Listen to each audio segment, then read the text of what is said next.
penj laktar kokalo Ramogi TV kawa wacho ni ngima en mwandu. Iluonga ni Ruth Otieno. En ga morna mar bedo kod odiechieng wago mbaka kendo wapuonjore kaka wanyalo bedo kod ngima makare. Seche mwacho ni ngima makare thoth ne wawacho ang'o. Seche mwacho ngima makare ji paro ga tuoche ma opogore kaka tuoche mag obo, mag nyarogno kod weche makamago. To kik wi ni tuo nyalo mako fuon moro amora mar del. Onyalo bedo chakre wi nyaka e tiendi piny. Amor mokalo ni wendo wa kendo daktari waseche ko studio odiechieng makawuono. Abo mi thuolo mondo mi onyiswa ni nyinge nga en wuod kanye olonye weche mage kaeto ene modhi nyisowa kama wadhi wuoyo odiechieng makawuono kod tuoche manyalo mako kama wadhi wuoyo kod kaka inyalo gengi kod kata kaka inyalo thiedhgi maduong' moloyo kaka inyalo gengi nikech kaka ne wasewacho ni geng'o ber moloyo thiedho. Daktari machiegni e penj laktar. Enya Ruth, nyinga en Martin Jeremiah Oludhe, an daktari molonye weche mag lak asa kwa Bondo Kakuodi, Siaya County. Arwaki e chenro mar penj laktar kendo amor mokalo bang' neni kuom thuolo malach mokalo. Idwani wago mbaka e chandruoge mage e fuoni mage mag del. Kawuono adwani walose kute makelo tuo e dhok. Mane gima adwani walose kawuono, tuoche mikelo gi kute e dhok. Samoro nyalo gang'iyo ni dhogi enena kamoro michiemo godo kata miwuoyo godo to kare nitiere kute manyalo kelo tuoche e dhok. Kapono no ni tuoche gi odonjo, ang'o madhi timore ni? To kute ma daktari wuoye gi gin kute mage to gin chandruoge mage ma ginyalo kelo. Daktari moro kapok wadhi matut wang'e ne dhok, wanyalo keto dhok jumla kaito wang'iyo fuoni mopogore matin kaito wang'i kute ma wawuoye. Erokamano. Kaka koro wacho ni wadhi lose kute makelo tuoche e dhog ng'ato. Iwacho maber ni wakongo wawacha ni dhok to chal nade eka ji dhi winjo maber ni kutegi to kelo tuo nade.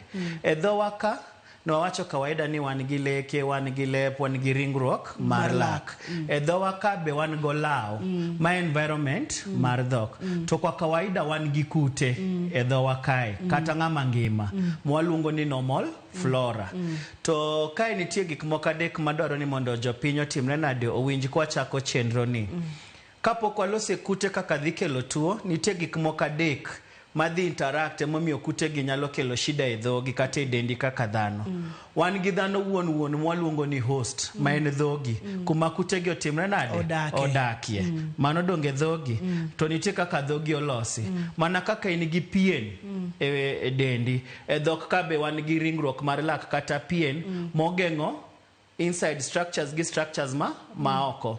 Kwa ng'iyo i dhogi to wabiro yudo ni nitie pien mogeng'o dhoke momiyo kinyal neno leche momiyo kinyal neno gik moko ainago. Nitie gimo umo. To mondo tuoche gi manda kata kute gi mondo kel shida nyaka gikal pien ni. To wawacho ni nitie host, nitie kute. Mano gimoro mar ariyo. To nitie environment ma gik moko ariyo gitimre nade odakie. Kwa hivyo wan gi environment, wan gi host, to wan gi kute. Kaka gik moko adek gi interact, kaka gidonjo, kaka gin together, ema biro miyo ibedo gi tuo kata ionge kode. Lakini adwani ang'is jothurwa ni jopiny joma winjowa ni kata samwa bete ni wan gi kute e dendwa gi e dhowa kamoro amora. To gin kute maber nikech gikonyowa e ngima. Dware gin necessary.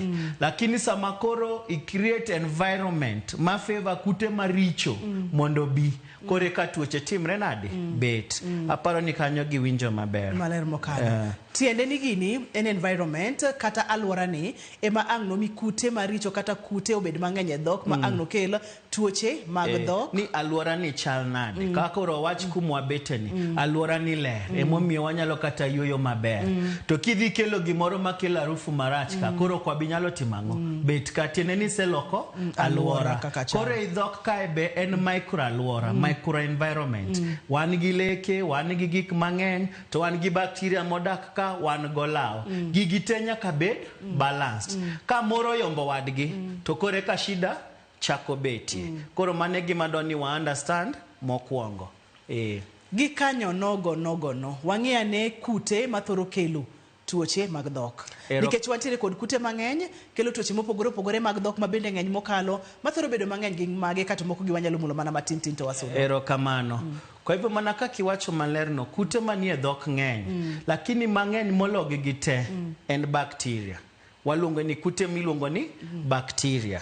Mane mang'eny to gin aina gaina e dhok ka. Nitie mabeyo to nitie environment makiloso to koro maricho biro timre nade, biro bire mabiro koro kelo tuo. Koro wan gi bacteria. Mar ariyo, kute manyalo kelo tuo e dhok, wan gi gik mwaluongo ni viruses. Viruses gi be abiro wacho example gi kwa dhi mbele. Kendo wan gi mar adek gi gik miluongo ni kute mag fungi be nyalo kelo shida. As kendo be wan gi parasites, lakini en to kong'eny ahinya.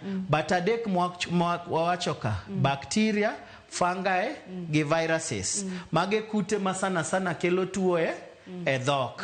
To abiro dhi kwa loso gi achiel gachiel kamano. Lakini mang'eny mologi gi te e dhowa ka to en bacteria.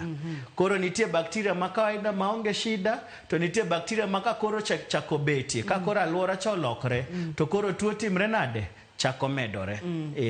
Magi maduong' ka en alwora kata environment maka ponono ni olokore to ang' bacteria maricho kadhi bedo madhi kelo tuoche mopogore opogore. Kaka wamedo sudo kadwa na keth kinde kata matin nikech daher mondo mi oganda wa oyud puonj ne yo makare. Bacteria ka alwora obedo makoro favor maricho ka, tuoche kaka mage adwa ni wachake achaka mondo kaka wamedo sudo to oganda wa bende winjo twagne kaka odhi. To kaka wadhi ni bende daher mondo mi aparni ni chaka oro ote machuok SMS kiore namba mar 23600. Kute number 1 mang'eny e dhok mokalo gin bacteria makelo tuoche mang'eny. Kanye mwachagodo Dr. Martin? Erokamano.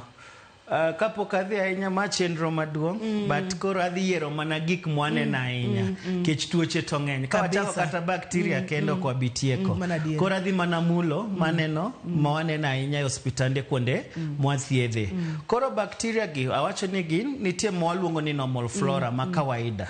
Lakini koro ka en ng'ama ok rit dhoge maber, ma koro dhogi obedo nolil kata dhogi okirud lekeni, tiende ni in kata kichamo chiemo tiwe uchafu bet kanyo, ichako create environment ma favor koro bacteria maricho ka.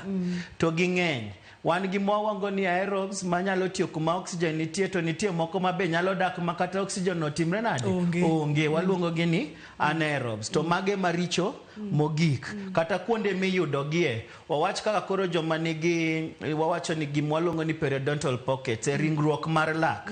Nitie kind lak gi ringruok bur nyalo betie. Tiyudo ni kuma tut mogik cha, kuma oxygen ok nyal donje, kuma bacteria no timre nade? Odhi odakie to linge. To bacteria enago kelo tuo kabisa, to gin gik mabeyo. Koro bacteria ni awacho ni gin aina mang'eny. I don't want to get okadwa donjo ni gini ni achak wacho ni gima. Gima dwa ni jopinyo winja ni kawaida wan gi bacteria maber e dhowa. To ke dhowa kende kumora mora e dendo obede iwa gi kuonde mamoko go. Lakini kibedo ng'ama ok rit dhoge maber, kata samoro ng'ama nigi tuoche moko, kaka for example wach ng'ama nigi kansa, kata ng'ama nigi kute mag ayaki. Nitie gik tuoche moko ma ka in go, samoro kichiem maber in gi issues. Kori chako loko alwora manwa wacho cha, environment. Kori chako favor bacteria makoro dhi kelo shida. Infections kaka tuberculosis, infections kaka syphilis. Ing'esa mawacho syphilis to ji mang'eny ringo mana kumoro cha. Lakini nyaka dhogi ka onyalo kelang'o tuo. Ichako bedo gadhola. Obed tuberculosis ichako bedo gadhola e dhogi. Koro mano pod walose bacteria. Bacteria ni be ochako very basic. Okirud laki, kute bede laki, gitucho laki, ginyuolore anyuora, ilinga. Sama kutegi osetucho laki, gi create environment makoro kute moko marach, molo mokwongo ka, donjo. Gimedo kelo shida. Podo kithiedhi, ido ni tuo ni nochako masimpo ahinya, kaka mana bur matin. Todo adhi mo create nyaka gik moko mwaluongo ni abscesses. Abscesses koro ikuot, igolo tutu, to ng'eni gimokelo gini to en ang'o? Mana kute mani tamri thiedho mokwongo cha. Koro mano walose bacteria. Okadwa nalose enye bacteria, welcome back, pod wadhie moko gi. Wadonje viruses. Abro dhi mana ka mention gi, kore kabro pick diseases, ma specific madwaro ni mondo jopinyo winj. Viruses be wawacho ni aina ma viruses manyalo tuo ing'eny. In fact, moko tuo gaji to gikia kata ni gituore, kata homa. ji mang'eny koyudo homa donge bedo ga dhola moro matin e dhogi tiwinjo ging'isi ni amano mana homa biro timre nade, biro rumo to adier mang ndalo matin girumo nikech ng'eny tuoche mag viruses ok dwa kata no thiedhi, gin ki manage symptoms to gibiro dhi kendgi. Lakini kibedo ga dhola kata gimoro kuote dhogi mokalo gimoro kata juma kata 2 weeks to kodwa dhi, mano koro nyaka ichak temang'o, ichak question idhi ka daktari. Kwa hiyo viruses kabe wabiro lose herpes simplex virus, wan gi gik moko mwaluongo ni herpes zoster, HIV be nyaka wabi wamul matin, nitie moro miluongo ni human papilloma virus HPV, ang'eni joma mon kowinje to ng'e mang'eny gi tuo mar cervix. Lakini kawuono idhi winjo ni karabe dhogi be onyalo timang'o, onyalo mako. Aswadhie fungi man wabiro lose mana achiel men oral candidiasis to en wanene mang'eny especially joma dendgi ritruok mar dendgi otimre nade odhi piny, kinga mar tuo waluongo gi ni immunocompromised individuals, kaka koro joma nigi kute mag ayaki, joma nigi cancer, joma nigi leukemia, gik moko ainago. Koro kamano e kaka wabiro approach of course in Kitaya. Erokamano nya daktari. Nikech thuolo be naneno ka dhiadhia matek chuth wachaka mulo tuoche gi daktari mathoro bedo mang'eny e alwora mar dhoka mabede biro kotinde kod environment mo change mar dhok mabede biro ka wan wawegi moro kwa rito dhowa e yo makare kata ntiere gigo madhi nyime kit ngimawa ma ang' nolok alworano. Niwacho ni onyalo chako matin, ok irudh lekeni e yo makare, ok ine laktar diriyo e higa kaka uwachonwaga pile, samoro bende ok iluwo kata ok ilaw dhogi maber kod weche makamago. Kora dhi chako gi tuoche mikelo gi kute mag bacteria. Yes. Tadhi wacho ma ji neno mwaneno mang'eny. The most basic en tuch mar lak kata to mar lak. Ng'eni ka laki to kute mag bacteria emokelo mondo laki otimre nade oto. Kwa hivyo kibedo ng'ama ok rit lekeni maber, tuo mwadhi kuongo nene nang'o? Tuch mar lak. To mano thiedho yot, especially kibiro chon. Kwa hivyo mano tuo mokwongo. Tuo mar ariyo wan gi tuo miluongo ni gingivitis. En tuo mar ringruok mar lak. Obe pod ok orach ahinya. Ibiro ng'e nade king'iyo ringruok mar lak, ineno kokuot, gine joma ka ng'ato rudo lekene to winjo ka remo wuok, gik moko ainago. Ineno king'iyo ringruok mar lak to kwar gik ainago. Mano pod kute mag bakteria matimo gigi. Kadi bedi ni okithiedho gini chon, kute ni koro gimedo mana medre. Kumbuka na wacho ni ka environment chalokre, to bakteria moko maricho zaidi temre nade? Bedore, bire dhogi kai. Koro iwuok e gingivitis, idonje periodontitis. Ma en koro en tuo mamako lak gi support structure mar lak te. Support structure mar lak te, kaka napuonjo chon kae, wan gi ringruok mar lak to wan gi chogo. Kwa hivyo kokwa thiedho tuo ni kapod en stage mar ringruok mar lak, obro dhi momak nyaka chogo. Kaya ka kori chako neno ka lak mar dhano timre nade ndekni kata samoro lwara. Magi pod mana kute magang'o bacteria. E tuo manu waloso mar burcha. Daktari kwa inu amake ama kakara tuo mar bur makoko thiedhi chandruok modhi kelo en chandruok machal nade. Wamake kanyo waka uyoyo mana matin mokalo kaeto waduogo. Seche mwaka uyoyo ni namba mar SMS na ria dek au chiel no. Iunyo ni kutegi ng'eny. Onyalo bedo bacteria, onyalo bedo virus, onyalo bedo mage. To biro kuom yore madaktari pimono wagi omiyo kikisud kata matin.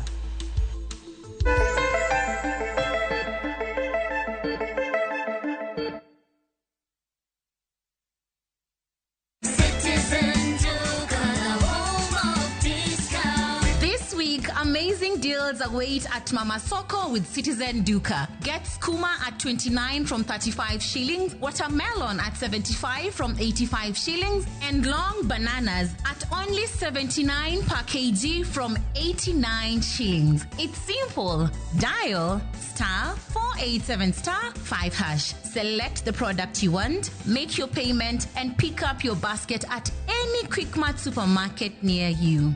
Fresh and affordable. Citizen Duka, the home of discounts. Citizen Duka, the home of discounts.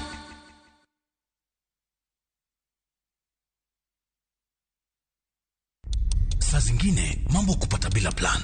Gas ndio imeisha, landlord akuache upumue, mtoto ni mgonjwa na bado ni mid-month. Usijibox kwa noma. Piga *531# and sort your emergencies with my Mobi Civil Servant Loan, iwe usiku au mchana. Kama wewe ni civil servant, yani unafanya kazi kwa ministry, state department ama national police, sasa uko sorted. Dial *531# and get up to 20,000 shillings within 24 hours and pay from your next payslip. No paperwork, no guarantors, no drama. Ni wewe tu na simu yako. Register now and see your limit in seconds. Built for Kenyan civil servants. My Mobi. Iko sorted.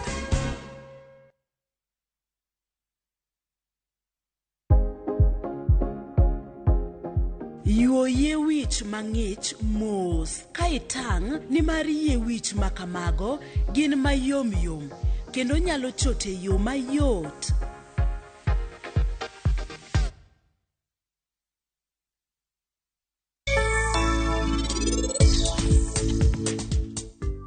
Yudo sama ber, abiro miyo jaduong' Jaswat fweny ni en notimo richo maduong' tamre kwayo mar nyathina. Idwa neno ni tichal kaka nyaminwa to kanyal timo gimoro amora koonge. Omiyo kapo nokobi konya ikra kawuono, ok apar kana bro timo arus mama. Ing'eyo, par nitcha, an gadieno dhi timo gimoro amora ma niti notimo ka. Ang'eyo ni en odwa ringo to kodo wach ne ng'ata ng'ata kae. En ang'o miwacho? En ang'o momiyo ini penja wach keny? An ang'eyo nyako moro, unyalo donjrugo maber. Emomiyo apenji.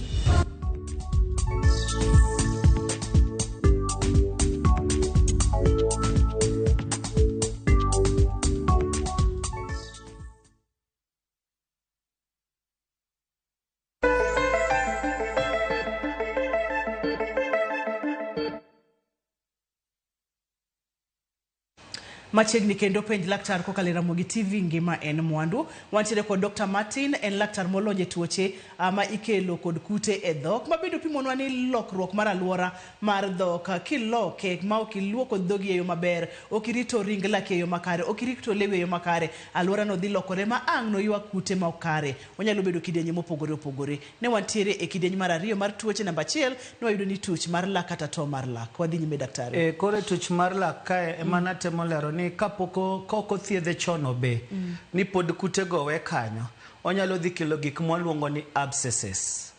Tiende ni laki kuot gi e tiende. Emomiyo neno kaka jomoko lembgi kata lekegi kuot to golo tutu. Lagno be koko thiedh maber to tuoche kadhi donje chogo mar lak. Mano waluongo onyalo bedo osteomyelitis ma thiedho tek moloyo. Kata onyalo kelo gik moko mwaluongo cyst kaka koro radicular cyst. Ipo mana ka chogo chako timre nade kuot. Ochako matin to kokithiedhe to odhi adhia omedo size. Koro neno ni kute en gima tin. Kochako tinyalo thiedhe mayot. Lakini ki ignore to nyalo create jo kizungu wacho ni a mountain out of a small hill. Got kwa gimoro matin. Koro mano na lose bacterial. To pokatie kumana wacho mana dental caries main tuch mar lak. Wachako walose gingivitis main tuo mar ringruok mar lak. Achako wacho ni kokithiedhe wadonjie periodontitis amulo abscesses. Koro nitie jomoko ma samoro na wacho ni nitie individuals moko ma kata nutrition ogichiem maber. Tiende ni system gi obedango weak. Ng'eni mondo kiki yud tuo nitie kaka dendi fight this disease causing organisms pile. Nikech gik mwachamo, gik mwamulo, nitie gima geng'o tuoni. Sama koro system no bedo affected. Wabedo gi situation makoro tuoche gi gikute gi biro. Ginyalo bedo acute. Wanyalo bedo gi gimoro milongo ni acute necrotizing ulcerative gingivitis. Naoro picha, I hope we could be there. Mondo jione gima kute nyalo timo. Kute nyalo dhi macham dhogi ni te, macham nyaka ringruok mar lak mabur e madong. Nikech ang'o ok no geng'e kochako. To gigi wanene hospital kuonde mawantie. Kute gi mag bacteria koko thiedhi be wanyalo bedo gi gimoro mwaluongo ni cancrum oris. Kora I mention tuoche mwaneno mag kute mag bacteria common. Kaka nasechako gi. Koro cancrum oris no obedhi ochamo dhogi, mocham lekeni, mocham nyaka iluongo nang'o machogo madong' maka ng'ato ng'i to nena ni such bwana ni otimre nade okethre aketha chuth. Aparo ni samoro koket gi nikech kaka gichal. They are very scary to lakini gigo timre. Koro what's my point? Atemo nyiso ji niya, kata kute ma bakteria ma ji ochao ni magik ma kawaida, tafadhali ogin kawaida. Geng'e chon, nikech kokigeng'e to nyalo escalate from one level to the other. Temomi achako ni, ochako ma simple kaka bur, okithiedhi ng'iya. Odhi odonje ringruok mar lak, podi ng'iya. Odhi ochamo nyaka chogo mar support ringruok mar leke ni koro luara. Nikech tuo mag mokel gi kute miluongo ni bacteria. Wadonje kidieny machielo mar kute, daktari. Wamulo bacteria, wakidieny machielo mar kute, viruses. Wadonje viruses. Kendo kae koro wadhi lose viruses ma kawaida. Joma mine manigi nyithindo matindo, nitie samoro nyathi ipo mana ka en restless ahinya, ywak ahinya, to king'iyo dhoge to nitie vidonda matindo. Nyithindo enagioero ga bedo affected gi gima waluongo ni herpes simplex virus. To tuo no waluonge ni pragmatic hepatic gingivostomatitis. Koro in ng'ama winja weri gi nyinge go. In ng'eya ni nitie kute mar virus. Masana obiro ndalo manigi koyo. Nyathi ipo mana ka dhoge nigi adhola matindo mang'eny, to nyathi ok dwa chiemo, to nyathi ywak mang'eny. Ng'eni mano koro virus osetimre nade? Osedonjo. Ng'enyne Ruth viruses ok wathiedhi. Gin gibiro to kendo githiedhre giwuon. Koro gimwa manage ene mana symptoms. Lakini ka gizidi ahinya, to wanyalo chiwo yath, antivirals. Wan gi kute mag ayaki ma kawaida. To ang'eni kute mag ayaki kako affect the whole body. Odhogi kaebe. Kute mag ayaki nyalo kelo adhola, kokamano to gidhi affect system ni, kori chako bedo gi kute moko kaka mwadhi loso mwaluonge ni fungi. Lakini gimokele nang'o? Kute mag ayaki. Wachako wacho kute mag human papilloma virus, HPV. Mon mang'eny ong'eye gi kure? Gi cervix. The other side. But koni be onyalo kelo shida. Ibro neno ka dhogi ni gik mwaluongo ni warts, warty like structures. To mago gik mwaneno e hospital.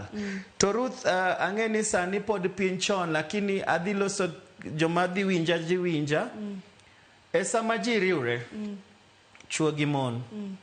Sama gi riure tinde ji, nitie gik ma ji timo ma ji tiyo gi dhoggi. These are some of the issues manyalo timre. Kwa hivyo kaka Nyasaye nochweyowa tia kaka Nyasaye notimre nade? Nochiowa. Otherwise kichako timo gik ainagi, magi gik minyalo expect dhi yudango e dhogi. Iwinjo. Kwa hivyo kanya ng'eni jomo winja. Koro mano human papilloma virus. Ichako bedo gi what like structures gi kainago. To ing'e human papilloma virus obedo nyaka implicated e oral cancer. Mano ne wasewacho ka. Donge nyaka mar duol. Koro mano infection manyaka watango ahinya. Wan gi gik milongo ni herpes zoster, vitu kama hizo zoster virus. Iyudo ni ng'ato nigi adhola matindo tinde dhogi, to samoro gifuata nyaka na vineno kodhi nyaka towards iti. Mago be infection mag herpes. Kwa hivyo maga wacho ma common mar nyithindo manatemo wacho cha. Mar viral. Kineno ka nyathini nigi gini, kiki panic ahinya. Enena gima biro rumo, lakini ni important monditer itere hospital mondo daktari ong'ise ni in kawa yadhni odhi ogeng' fever, mi nyathi pi mang'eny, gino biro rumo kende. But ma waneno sana gi nyithindo. Emomiyo nawacho ni nyaka walose wamule matin. Kaito bende mana kaka ni lero nwacha Dr. Martin, ni thoth ne del gore kod girateke mag del dhi gore kod. Gimanyiso ni immunity bende nyaka wang'i kaka igero rateke mag del nyithindo bed motegno. Mari ini wuon mondo mi kagi kaina gi obiro to koro dendi nyalo gore kod. Erokamano Ruth. Emomiyo sama ne wachako no wacho gik moko adek madongo. En host. Ng'ama ni oting'o kute gi ma en in dhano. Nyaka wang'eni wan dendwa chal nade. Nyaka warit dendwa, nyaka wachiem maber, nyaka gik mwamadho bed maber. Nikech kwa timo kamano to koro system mar geng'o tuo ber. Otegno. Koro kata tuoche gitemo biro to yudo ko waritre maber. To kata ka gitimre, system cha dhi deal kodgi piyo. Koro wadhi kidieny machielo, wasemulo bacteria, wamulo kacha virus, wadhi kidieny machielo mag kute makelo tuoche dhok. wadhi fungi. Fungi gi en common mana candidiasis en common anya king'yo dho ng'ato tineno no rachar. To ken rachar ji mang'eny confuse ga inyalo ni kore ichalo ka ng'ama wacha mkate. Lakini en kitemo gole oko to kowuogi odong. To ng'enyne wanene jotuo mobedo immunocompromised ma kinga mar dend gi odhi piny. Sana jotuo ma nigi kute mar ayaki to ok muony ang'o?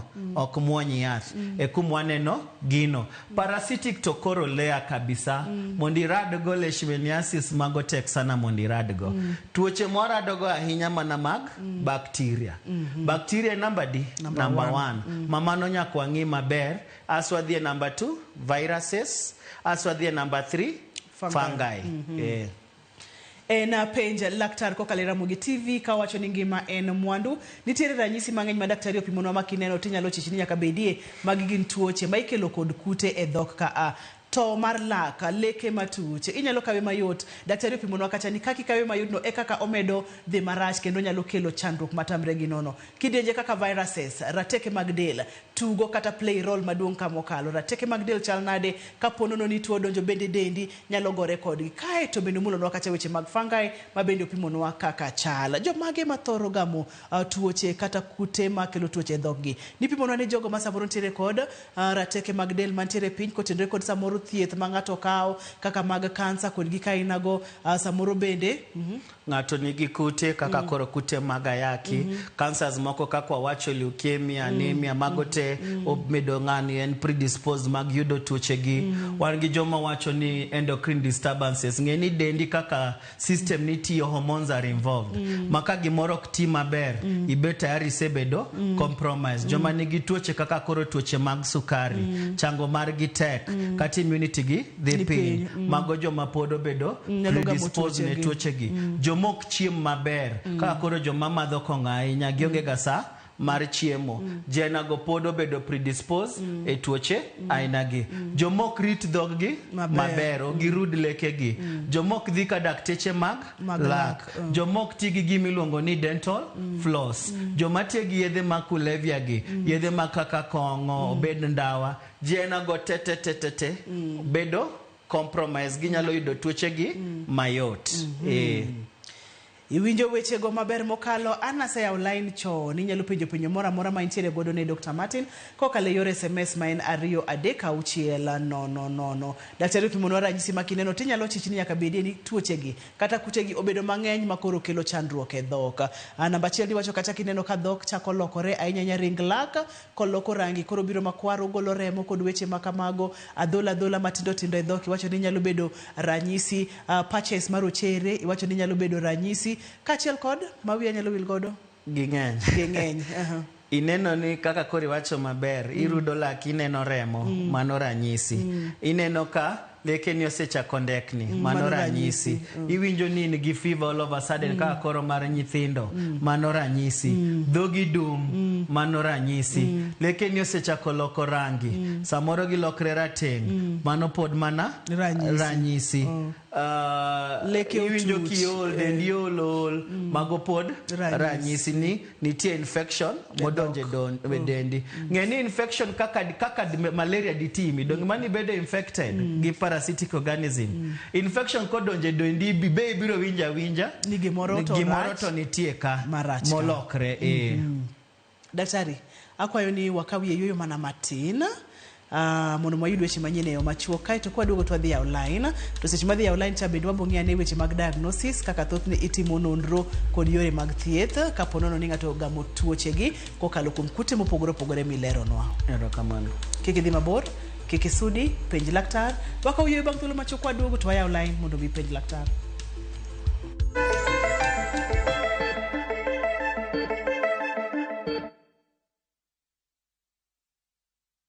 Let's go to Vietnam. Join View Travel's group trip from September 5th to 12th, 2025. Starting from $2,286 per person sharing, experience 7 nights stay with breakfast, overnight cruise on Halong Bay, Golden Bridge Walk and Bana Hills cable car, Mekong Delta and boat cruise, explore ancient cities, caves and temples, traditional basket boat ride, Bentan market shopping. Secure your spot today. Visit viewtravel.com or call and WhatsApp 0703 254 254. View Travel. Dream. Explore. Discover.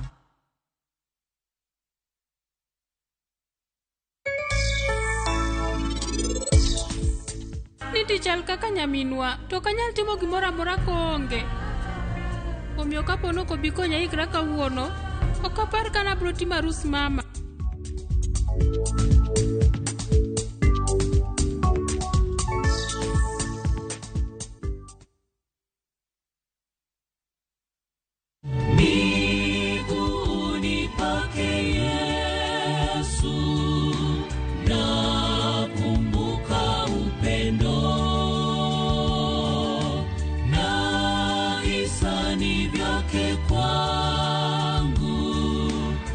Ukitaka kupata miguuni pake Yesu kama sikiza tune yako, bonyeza *811*401#.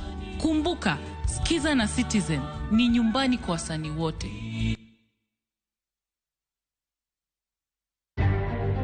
Bende isebedo gi siso mar ng'eyo gigo matimore alworani. Sama gari ofundo ji mang'eny, koyudo hinyruok to kata insurance temo hepo. Obed chenro mag sirkal, obed masira mayudo ji kar tich. In safety mari, ni kanyo. Nonro mamulo ratichi. Somo kende oken kamoro mibro wach ni ng'at mosomo ni dongere wacho ni ng'ani succeed in life.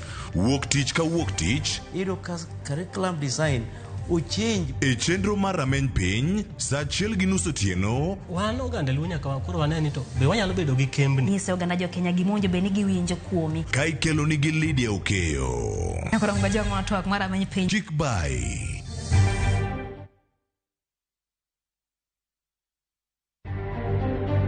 naona kama mtoto damu inatoka kwa mapua, inatoka kwa mdomo. Dichuo machielo no wang kabisa bo hinyre ma en Kenyatta Hospital. Ji abich kama oriwo nyithindo ariyo macho wang'o ma onego e masich mach ma omuoche yotieno e kar dak ma Mathare P, Nairobi. While attending a church service in Katanga constituency yesterday, Sunday the 18th May 2025, I received intelligence reports that President William Ruto had ordered that I be dealt with once and for all.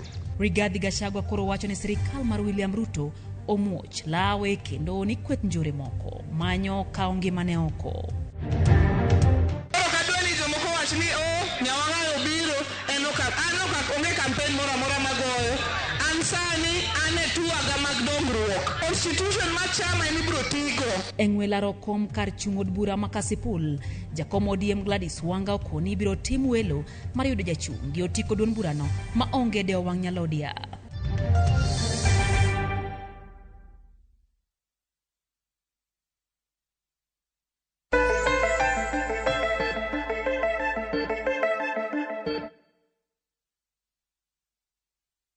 Machiegni kendo penj laktar kokalo Ramogi TV ngima en mwandu. Kidenyi ma wadonje ni waya online penjo moro amora ma inyalo bedo godo bed thuolo mondo mi ipenj laktar. Inyalo go simu, namba wa mag simu nitiere screen mari, inyalo ornwa SMS, namba wa mar SMS bende nitiere screen mari, to bende na 236 nikech penjo eng'eyo. Daktari kapok wakawo simu ne wang'iyo kacha ranyisi ma bende mulonwa ni gin ranyisi mang'eny mokalo. Seche ma ng'ato neno ranyisi gi obiro iri kaka Dr. Martin ma bende lony e tuoche mag leke kachiel kod tuoche mag dhok. Thothne utimo diagnosis nang'o? Erokamano Ruth kuom penjo no. Akwayi nadwoki chien matin kapok adwoki. Sama no wacho ang'o giri gima nyalo miyo ng'ato bedo oyud kutegi. Wadwa loso ahinya predisposing lakini ok walose gik moko manyalo kelo begini. Kiyudo injury moro amora e dhogi, samoro ng'ato goyi kata gimoro gwaro dhogi, tafadhali dhi mondo ong'i nikech kumi hinyri no kute nyalo yudo nafasi otimre nade odonji. joma dhi e thieth, sami dhi e thieth mar daktari, nyaka ing'e ni daktari madhi thiedhi ni olony kiasi mane. Nikech gik mwatiyogo gi be nyaka bed gik maler, gik maonge kute. Kidhi kuma samoro wachoga ni cheap is expensive, idhi ting'isi ni muko lak en siling 50 tireto kanyo nikech ineno ni en 50. Inyalo po ka kanyo kiwuok koro tuo midwa wuok go kanyo. Daktari inaka Osimbo Onyango. Kendo mano point ma adwa ni wachike itwa maber. Onyango, halo, penji laktar? Penji laktar, mosna laktari. Miya urudondo Onyango kuye. Halo, penji laktar? Ana John Onyango. Miya urudondo Onyango, sauti mar Onyango okayude kata matin. Ana winji. Wawinji, konya uru gi duol Onyango, director, konya gi duol. Agocho ka Kisumo. Wawinji dhi nyime Onyango. Uwinja adhi mbele. Mosna daktari mokwongo. Kono na penjo kaka tuoche ma daktari olero mag lep. An lewa timore kaka aneno lewo nyathino timore. To bang' ndalo moko kendo chako lal. Seche moko gik machalo kaka omena mochielo ok inyal chamo, iwinjo ka rewni. To kane gimomiyo dhi to duogo. Koro penjna laktari ni mano to en tuo mane. Nikech akadhi osiptal, to ne omiya yath moro miwire dhok kamae. To pod otimore kamano. Kamano ero. Erokamano. Samoro tuoche gi samwalose wigi, ranyisi nyalo bedo ni chal, to tuoche to timre nade? Opogore. Kako pimo nano ok chal tuoche mwalose wiyegi. Ochalo joma gi gimiluongo ni geographical tongue. Joma nigi geographical tongue gi, samoro kichamo chiemo manigi a lot of spices, kata chiemo manigi apilo mang'eny, to odhi bedo affected. To en ga gima biro to lal. Emi winjo no miye nyaka yath moro mondo otim ang'o? Owir.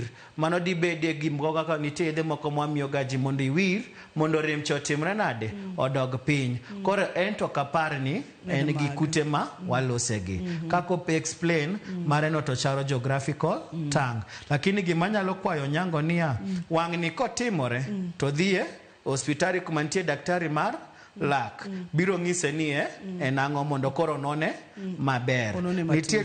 Nitie tuoche moko mabe waluongo aphthous ulcers. Mago be ok kel gi kute. Mago be nitie joma timre nade? Yudoga. Gibiro, adhola biro, to kithiedho gi matin, gichako gi lal. Mago be timre, to an gi minor gi major. Koro yes, tuoche gi nyalo bedo ni samoro gin gi ranyisi machal, lakini okochino ni gima timo Onyango no e gima wacho kawuono. Okapar kulingana gi kako wacho, oken kute gi. Nitiere koso valam ne Onyango?